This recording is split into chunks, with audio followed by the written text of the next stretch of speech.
आज की फिल्म है द व्हाइट रेवन, साल 2022 की एक यूक्रेनी एक्शन वॉर ड्रामा फिल्म। ये कहानी है यूक्रेन के डॉनबास इलाके में चल रहे युद्ध की। हमारा हीरो एक भौतिक शास्त्र का टीचर है, मगर दुश्मनों के हाथों उसकी गर्भवती पत्नी की मौत हो जाती है। बदला लेने की आग में जलता ये शख्स एक खतरनाक स्नाइपर बन जाता है। उसका मकसद सिर्फ एक ही है, दुश्मन के सबसे खतरनाक स्नाइपर को खत्म करना। क्या वो अपने इस मिशन में कामयाब होगा? द व्हाइट रेवन देखकर जानिए। ये कहानी शुरू होती है यूक्रेन के एक बहुत ही शांत इलाके से, और इस इलाके में हम एक छोटी सी झोपड़ी को देखते हैं। इस झोपड़ी में एक कपल रहता है जिसमें हस्बैंड का नाम है मिकोला और वाइफ का नाम है नास्टिया।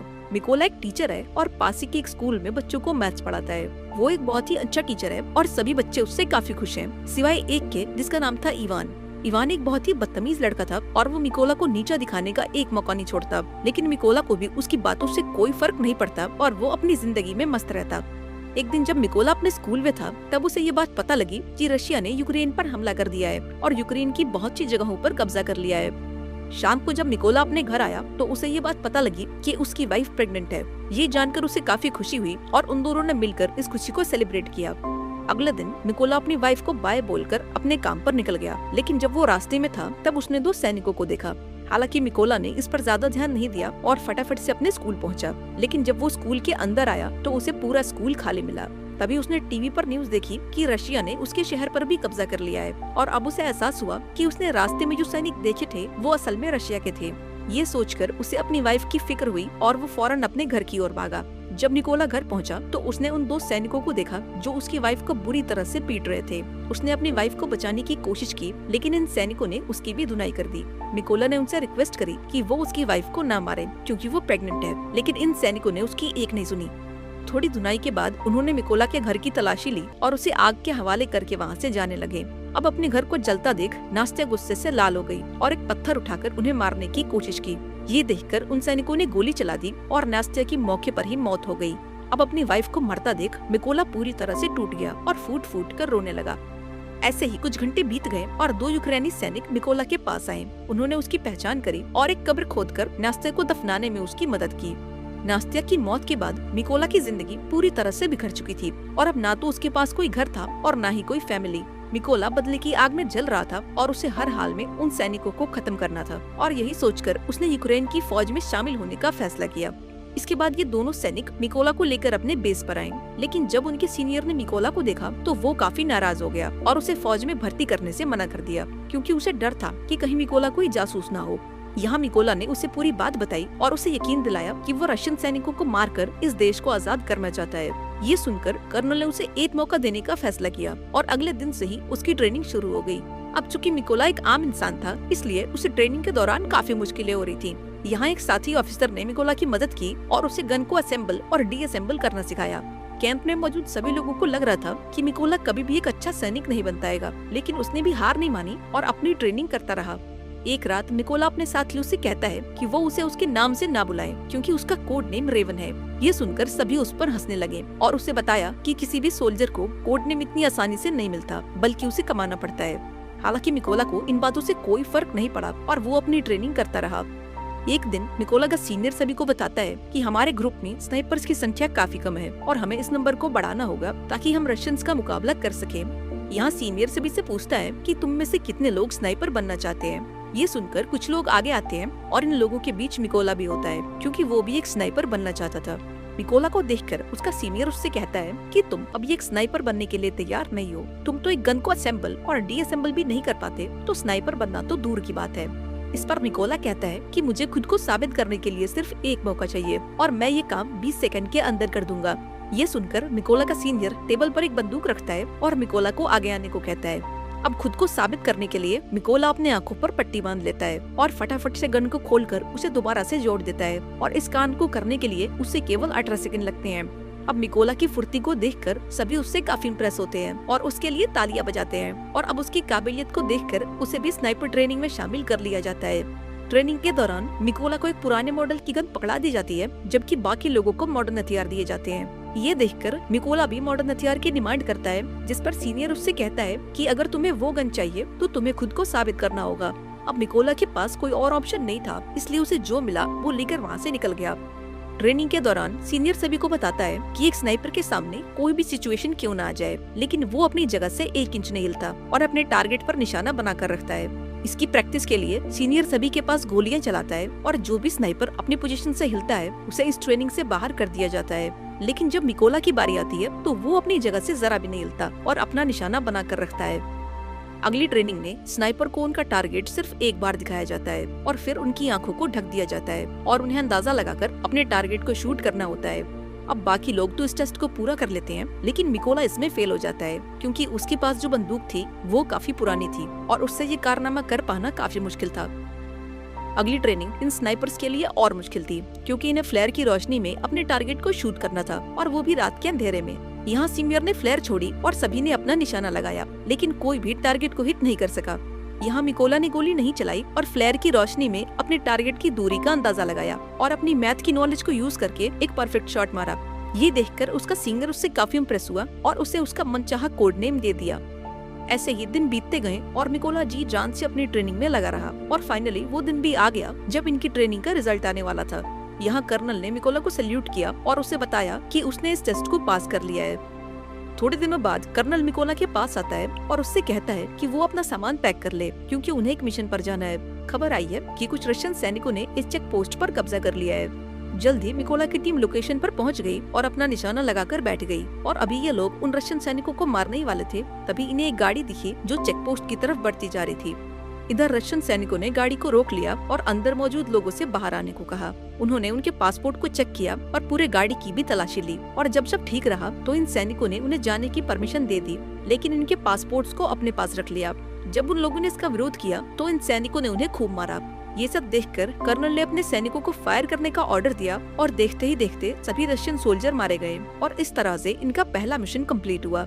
मिशन के बाद जब सभी बेस पर लौटे तो मिकोला ने देखा कि उसके बहुत से साथी बेस पर मौजूद नहीं है।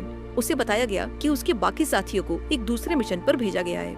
अगले दिन मिकोला को खबर लगी कि उस मिशन के दौरान उसके बहुत से साथी मारे गए हैं और उन सभी लोगों को एक रशियन स्नाइपर ने मारा है। उस स्नाइपर का नाम सेरी था और वो रशिया का सबसे घातक स्नाइपर था। ऐसे ही कुछ दिन बीत गए और मिकोला अपने साथियों के साथ अपने अगले मिशन पर निकल गया। लोकेशन पर पहुंचकर इन्होंने चारों तरफ माइंस बिछा दी और अपनी पोजीशन लेकर बैठ गए। थोड़ी देर बाद रशियन सैनिक वहां पहुंच गए और इन सैनिकों के साथ इवान भी था। इवान वही लड़का था जो स्कूल में मिकोला को परेशान किया करता था और अब उसने रशियन आर्मी ज्वाइन कर ली थी। अब जैसे ही उनके पैर लैंड माइंस पर पड़े वहाँ एक जोरदार धमाका हुआ और वो सभी मारे गए। यहाँ कर्नल ने मिकोला को समझाया कि उसे इवान की मौत का जरा भी दुख नहीं होना चाहिए क्योंकि रशियन आर्मी को ज्वाइन करना इवान का अपना फैसला था। मिशन पूरा करके ये सभी अपने बेस कैंप पर लौट आए। यहाँ कर्नल ने मिकोला को अपनी फैमिली फोटो दिखाई और उससे बताया कि उसकी फैमिली में 3 लोग हैं और उसकी दोनों बेटियां इस बात से अनजान है कि उनका पिता एक सोल्जर है। यहाँ मिकोला ने भी कर्नल को अपनी पूरी कहानी बताई कि रशियन सैनिकों ने कितनी बेरहमी से उसकी वाइफ को मार डाला। इस दौरान मिकोला काफी इमोशनल भी हो गया, लेकिन कर्नल ने उसे संभाल लिया। अगली सुबह ये सभी अपने अगले मिशन पर निकल गए। ये मिशन काफी इम्पोर्टेंट था क्योंकि इन्हें खबर मिली थी कि रशियन सैनिकों की एक टुकड़ी इस रास्ते से गुजरने वाली है। कर्नल और मिकोला फटाफट से लोकेशन पर पहुंचे और अपनी पोजीशन लेकर बैठ गए। थोड़ी देर बाद इन्हें 2 रशियन सैनिक दिखे जो अपनी बाकी की टीम का इंतजार कर रहे थे। यहाँ मिकोला ये नोटिस करता है कि उनमें से एक सैनिक वो है जिसने उसकी वाइफ को गोली मारी थी और वो मिकोला के ठीक निशाने पर था। यहाँ मिकोला ने गोली चलाने की परमिशन मांगी पर कर्नल ने ऐसा करने से मना कर दिया। अब मिकोला गुस्से से लाल हो रहा था और उसे हर हाल में अपनी वाइफ के कातिल को मारना था, इसलिए उसने दोबारा से फायर करने की परमिशन मांगी, पर एक बार फिर कर्नल ने ऐसा करने से मना कर दिया। लेकिन अब मिकोला के सब्र का बांध टूट गया और उसने गोली चला दी। गोली लगने से उस सैनिक की मौके पर ही मौत हो गई, पर रशियंस को भी उनकी लोकेशन का पता लग गया। लेकिन इससे भी बुरी बात ये थी कि रशिया का सबसे खतरनाक स्नाइपर जिसका नाम सेरी था वो भी अपनी पोजीशन लेकर बैठा हुआ था और अब उसे भी इनकी लोकेशन का पता लग गया था। कर्नल भी ये बात जानता था कि सेरी आसपास ही है, इसलिए वो सेरी की तलाश करने लगा। लेकिन इससे पहले कि वो उसकी लोकेशन को जान पाता, सेरी ने उसे एक हेडशॉट दे दिया और कर्नल की मौके पर ही मौत हो गई।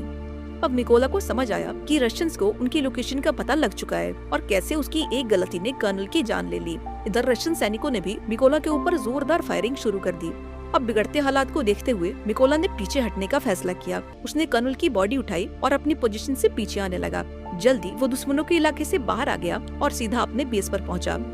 अब मिकोला को कर्नल की मौत का काफी अफसोस था और वो खुद को इसका जिम्मेदार ठहरा रहा था। यहाँ उसने कसम खाई कि वो सेरी को जान से मार देगा और कर्नल की मौत का बदला लेगा। जल्द ही मिकोला को 2 रशियन स्नाइपर्स की खबर मिली और वो फौरन अपने अगले मिशन पर निकल गया। वो लोकेशन पर पहुंचा और अपना निशाना लगाकर बैठ गया। जल्द ही उसने एक स्नाइपर को मार गिराया, पर इस फायरिंग के दौरान एक गोली उसे भी लग गई। लेकिन उसने हार नहीं मानी और जैसे तैसे करके उस दूसरे स्नाइपर को भी मार गिराया। अब चूंकि वो काफी घायल था, इसलिए वो एक सीक्रेट बेस पर चला गया और अपनी बॉडी को थोड़ा आराम दिया।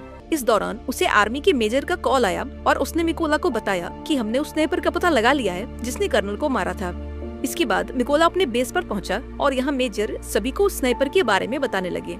मेजर बताते हैं कि उस स्नाइपर का नाम शेरी है और वो रशिया का सबसे बेहतरीन स्नाइपर है। शेरी ने यूक्रेन के 6 सबसे काबिल स्नाइपर्स को मार गिराया है, इसलिए हमें उसे हल्के में नहीं लेना चाहिए।